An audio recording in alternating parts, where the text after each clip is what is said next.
Good morning students. चलिए start करते हैं। इसमें मैंने आपको ये बताया था कि जो इम्पोर्ट सब्स्टिट्यूशन है ये मेनली जो आपकी डोमेस्टिक इंडस्ट्री है उसके प्रोटेक्शन के लिए होता है।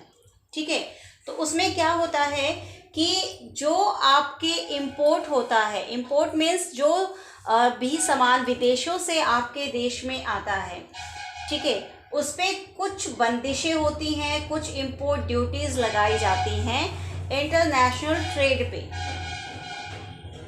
इंटरनेशनल ट्रेड मीन्स जो बाकी देशों के साथ ट्रेड होता है उस पे कुछ बंदिशें, कुछ पाबंदियां, कुछ रेस्ट्रिक्शंस जो हैं वो लगाई जाती हैं। ओके, तो ये क्यों किया जाता है, क्या वजह होती है जो हमें ये इम्पोर्ट सब्स्टिट्यूशन की स्ट्रैटेजी को अपनाना पड़ा। ठीक है, सबसे पहला तो बच्चे ये जो होता है इसका मतलब है कि जो आपका डोमेस्टिक प्रोडक्शन है, ठीक है, domestic production of those goods which the economy has been importing from rest of the world, कि जो सामान आप विदेशों से मंगवाते हैं, ठीक है, कोई भी सामान XYZ कुछ भी जो आप विदेशों से मंगवाते हैं वो आप अपने देश में बनाना स्टार्ट कीजिए। ठीक है, आपने इंपोर्ट किया, कोई सामान है आपका, ठीक है, जस्ट लाइक ये पेन है, ये पेन जो है आपने इंपोर्ट किया, ठीक है, तो इससे क्या हुआ, आपके देश का पैसा जो है वो कहाँ गया, विदेशों में गया, है ना, आपने पेमेंट की तो उसका पैसा विदेशों में गया। तो आप ऐसा ही पेन जो है आप अपने देश में बनाने की कोशिश कीजिए, जिससे क्या होगा कि जो पेमेंट आपको विदेशों को देनी पड़ती है वो आपका पैसा बच जाएगा। ठीक है, so this is a strategy to save foreign exchange. देखिए एक ये टॉपिक आपका आएगा यहाँ पे, फॉरेन एक्सचेंज। ये क्या होता है, it's a conversion of one countries currency into another, यानी एक देश का पैसा जो बाकी देशों के साथ जब कंपेयर किया जाता है, ठीक है, तो वो आपका फॉरेन एक्सचेंज हो गया कि एक्सचेंज किया जाता है पैसा। अब यहाँ पे क्या है आपका कि ये जो इम्पोर्ट सब्स्टिट्यूशन है इसमें वो वस्तुएं जो कि आपके देश में बन सकती हैं उन वस्तुओं को आप इंपोर्ट करने की बजाय अपने देश में ही बनाने की कोशिश करें। ओके, समझ में आ गया। नेक्स्ट है आपका सेकेंड पॉइंट जो आपका है कि जो आपका फॉरेन एक्सचेंज होता है, ठीक है, यानी कि जैसे मान लीजिए आपने कोई भी जैसे ये पेन है, ठीक है, आपने इसे क्या किया, इंपोर्ट किया, मंगाया, तो आप जब पेमेंट देंगे जिस देश को, मान लीजिए चाइना के साथ है, तो चाइना को जो पेमेंट जाएगी वो चाइना की करेंसी में जाएगी। ठीक है, तो यहाँ पे क्या है कि ये जो फॉरेन एक्सचेंज है was to be utilized for developmental imports, कि ये इस पैसे को कहाँ पे आप खर्च करेंगे, इसका यूज़ कहाँ होगा, इसका यूज़ होगा वहाँ पे जहाँ आपकी जो डेवलपमेंटल इंपोर्ट्स यानी उन वस्तुओं का इंपोर्ट किया जाए जो देश के विकास के लिए ज़रूरी हैं। ठीक है, जैसे कि कोई आपका टेक्निक है, ठीक है, या कोई मशीनरी है, ठीक है, या कोई प्लांट आपको लगाना है, ठीक है, तो ये चीज़ें जब आप विदेशों से मंगवाते हैं, इन चीज़ों का जो इम्पोर्ट्स होता है तो वो ठीक है क्योंकि ये देश के विकास के लिए ज़रूरी है। ठीक है, it is essential for growth and development, ठीक है, but can not be produce domestically, आप इन चीज़ों को अपने देश में नहीं बना सकते हैं। ठीक है, तो इसीलिए इन वस्तुओं का इम्पोर्ट किया जाएगा तो अच्छी बात है क्योंकि वो देश के विकास के लिए हेल्पफुल है। ठीक है, समझ में आ गया, यानी कि इंपोर्ट्स जो हैं वो उन वस्तुओं का किया जाए जो देश के विकास में ज़्यादा महत्वपूर्ण होती है। ओके, नेक्स्ट है आपका कि आप आप जब ये स्ट्रैटेजी अपनाते हैं तो आपकी जो गवर्नमेंट है, okay, the government prefer to economise the use of foreign exchange. इसमें क्या है कि वो फॉरेन एक्सचेंज को थोड़ा सा बचाने की कोशिश की जाती है। बचाने की कोशिश मतलब इन द सेंस कि आप जो पैसा है वो आप वहीं पे ज़्यादा लगाएंगे जहाँ पे इम्पॉर्टेंट होगा। जैसे यहाँ पे पैसा लगाना इम्पॉर्टेंट है तो आप इन चीज़ों को मंगवाएंगे तो इनके लिए पैसा खर्च किया जा सकता है, ठीक है। लेकिन बहुत ही बेसिक नीड्स के जो गुड्स हैं जो आप यहाँ बना सकते हैं, जैसे ये पेन है आप इसे यहाँ बना सकते हैं, तो इस पर तो पैसा वेस्ट करना नहीं चाहिए आपको। ये चीज़ें तो आप अपने देश में बना के काम चला लीजिए। लेकिन जो चीज़ें यहाँ नहीं बन सकती हैं, विदेशों से मंगानी जो हैं वो बहुत ज़्यादा इम्पॉर्टेंट हो जाती हैं, तो वहीं पे फॉरेन एक्सचेंज किया जाए, ठीक है। इसके साथ है कि देखो, एक तो होता है आपका इंपोर्ट सब्स्टिट्यूशन,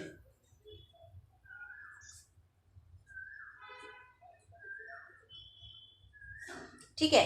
इसका मतलब होता है कि इसमें फॉरेन एक्सचेंज को सेव किया जाता है, डोमेस्टिक यानी अपने ही देश में वैसी ही वस्तुएं बनाने की कोशिश की जाती है, ठीक है। ये मैंने आपको यहाँ बताया था कि जो चीज़ें आपके देश में बन सकती हैं वो चीज़ें आप विदेशों से ना मंगवाएं, अपने देश में ही बना के उनसे काम चला लीजिए, डोमेस्टिक प्रोडक्शन कीजिए।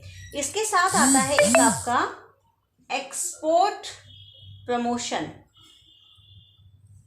एक्सपोर्ट को बढ़ावा देना, ठीक है।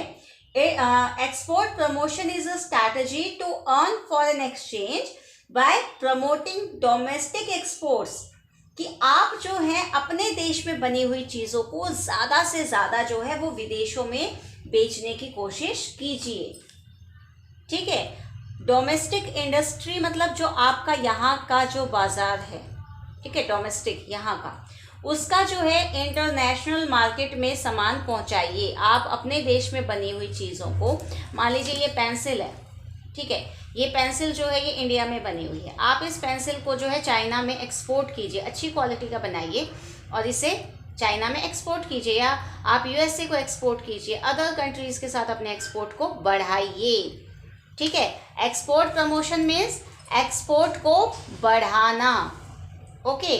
इंपोर्ट सब्स्टिट्यूशन मीन्स इंपोर्ट्स को घटाना, कम करना। समझ में आ गया?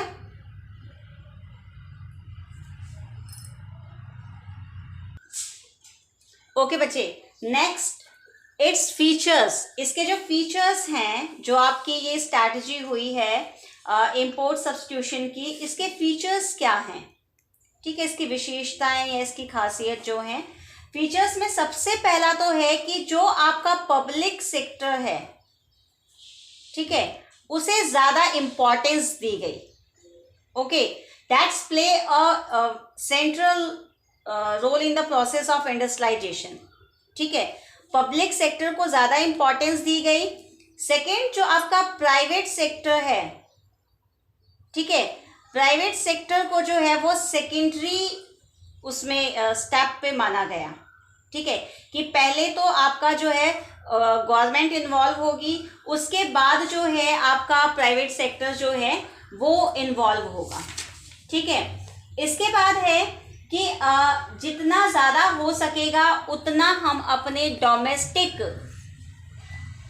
डोमेस्टिक इंडस्ट्री को क्या करेंगे, प्रोटेक्ट करेंगे, ठीक है, इसे बचाएंगे। डोमेस्टिक यानी कि अपनी जो घरेलू बाजार है उसे इंटरनेशनल कंपटीशन से बचाया जाना, फॉरेन कंपटीशन से बचाना।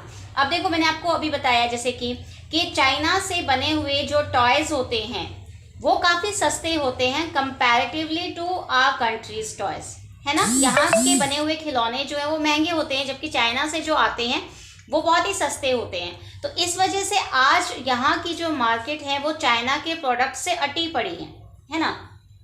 तो हमें उस चीज़ के लिए अपने डोमेस्टिक इंडस्ट्री को हम कैसे बचाएंगे कि हम इंपोर्ट्स पे हैवी ड्यूटी लगा देंगे, ठीक है। इंपोर्ट्स पे क्या हो जाएगी, हैवी ड्यूटी, मतलब ज़्यादा टैक्स लगाया जाएगा, जो भी चीज़ें आएंगी उस पर ज़्यादा टैक्स होगा, तो वो चीज़ें यहाँ आके महंगी हो जाएंगी, ठीक है।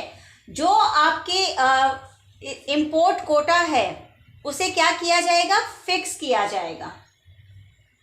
ठीक है, जो कोटास हैं वो क्या किया जाएगा, वो फिक्स किया जाएगा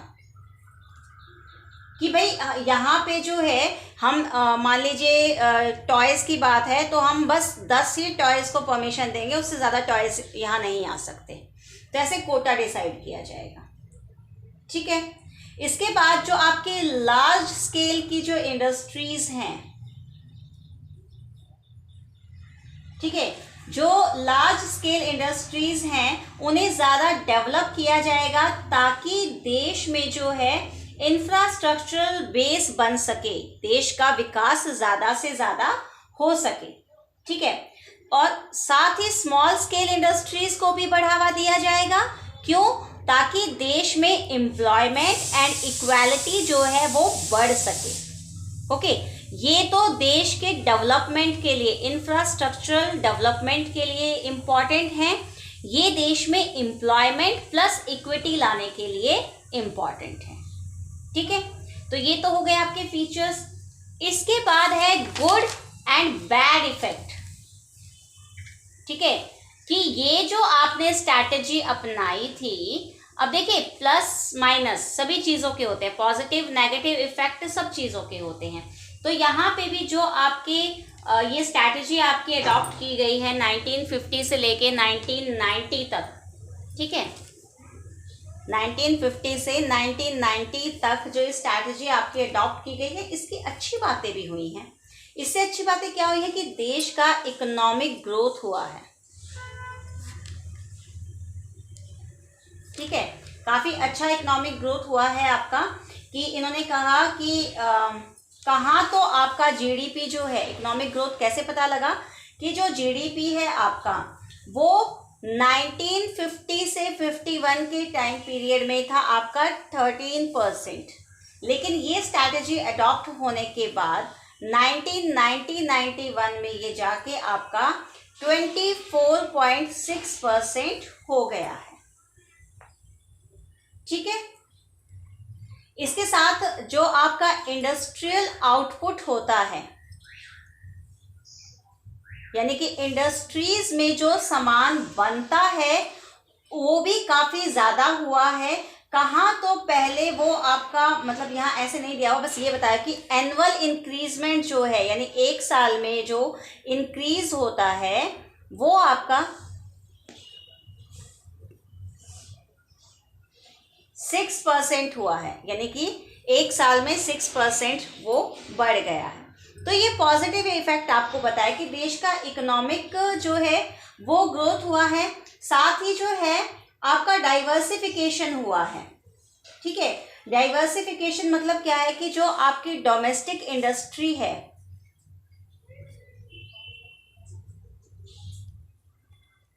जो आपकी डोमेस्टिक इंडस्ट्री है, यहाँ पे आपको नई नई किस्म की गुड्स जो हैं वो आपको मिलने लगी हैं, न्यू टेक्नोलॉजी आई है। एक आप पेन का ही एग्जांपल लेंगे तो आपको पता नहीं कितने टाइप्स के पेन जो हैं वो मिलेंगे। आप एक पेन लेने जाइए, आपको 10 पेन मिलेंगे। ठीक है, वो चीज़ें हो गई। इसके साथ ही आपके जो लार्ज स्केल इंडस्ट्रीज हैं उनका भी काफ़ी डेवलपमेंट हुआ है, उनका भी काफ़ी मतलब विकास हुआ है, बहुत ज़्यादा जो है वो यहाँ पे डेवलप हुई हैं। जैसे कि आपको भिलाई स्टील प्लांट है, ठीक है, वो भी काफ़ी यहाँ पे सेटअप हुई है। साथ ही आपकी एसएसआई जो है यानी स्मॉल स्केल इंडस्ट्रीज हैं वो भी काफ़ी इम्प्रूव हुई हैं, उनका भी बहुत ज़्यादा विकास हुआ है। तो ये तो थे इसके पॉजिटिव पॉइंट। ठीक है, कि देश का विकास हुआ, इंडस्ट्रियल आउटपुट बढ़ गया है, डोमेस्टिक इंडस्ट्री को प्रोटेक्ट किया गया है, लार्ज स्केल इंडस्ट्रीज़ को जो है उनका भी विकास हुआ है, एसएसआई बहुत ज़्यादा स्टैब्लिश हुई हैं। ठीक है, लेकिन ये तो हुए प्लस। अब क्या होता है कि इन चीज़ों के साथ साथ ना थोड़ा सा माइनस भी होता है, कुछ इसके नेगेटिव इफेक्ट्स भी हैं बेटा, थोड़ा जल्दी देख लेते हैं। नेगेटिव में क्या है कि पब्लिक सेक्टर को बहुत ज़्यादा इम्पोर्टेंस दी गई, तो पब्लिक सेक्टर की क्या हो गई, यहाँ पे मोनोपोली हो गई। मोनोपोली मैं आपको पहले ही बता चुकी हूँ। मोनोपोली में क्या होता है कि इन्हीं का फुल कंट्रोल हो जाता है। ये जैसे चाहेंगे वैसे काम को करेंगे, और आपको पता है कि गवर्नमेंट में जो भी काम होते हैं वो विदाउट करप्शन तो हो ही नहीं सकते, है ना। ठीक है, इसके साथ जो है आपने ये कहा कि हमें अपना एसएसआई को बढ़ाना है, डोमेस्टिक इंडस्ट्रीज़ की ग्रोथ करनी है, लेकिन वो भी उतना अच्छे से नहीं हो पाया, क्योंकि जब यहाँ पे मोनोपोली हो गई है तो इम्पोर्ट जो होता है ये अपने हिसाब से बढ़ा देते हैं, तो उससे जो आपकी डोमेस्टिक इंडस्ट्रीज़ को बचाने का जो काम था वो उतना सक्सेसफुल नहीं हो पाया। ठीक है, फॉरेन एक्सचेंज को हम ज़्यादा सेव नहीं कर पाए, इसको भी हमने ज़्यादा सेव नहीं किया। क्यों नहीं किया? क्योंकि ये तब बढ़ता है जब एक्सपोर्ट ज़्यादा होते हैं, लेकिन ऐसी पॉलिसीज़ ही नहीं बनाई गई, पॉलिसीज़ ज़्यादा अच्छी नहीं बनी जिनसे एक्सपोर्ट जो है वो ज़्यादा बढ़ सके, वो चीज़ें हुई ही नहीं। यानी कुल मिला के कहने का मतलब ये है कि जहाँ पे गवर्नमेंट का काम आ जाता है वहाँ पे प्लानिंग उस हिसाब से या उतनी सक्सेसफुल नहीं होती हैं। ठीक है, साथ ही यहाँ पे ये भी आया कि लाइसेंस की एक आपको बताया गया था कि लाइसेंस लेना पड़ेगा, कोई भी आपको जो है न्यू अपना बिजनेस स्टार्ट करना है तो उसके लिए आपको लाइसेंस लेना पड़ेगा, परमिट लाइसेंस राज होगा। तो उससे क्या होगा, जो बड़े पैसे वाले लोग हैं उनके पास तो पैसा होता है, वो फटाफट अपना दिखा दिखू के सब कुछ अपना लाइसेंस ले लेते हैं, बाकी के लोग जो हैं वो पीछे रह जाते हैं। ठीक है,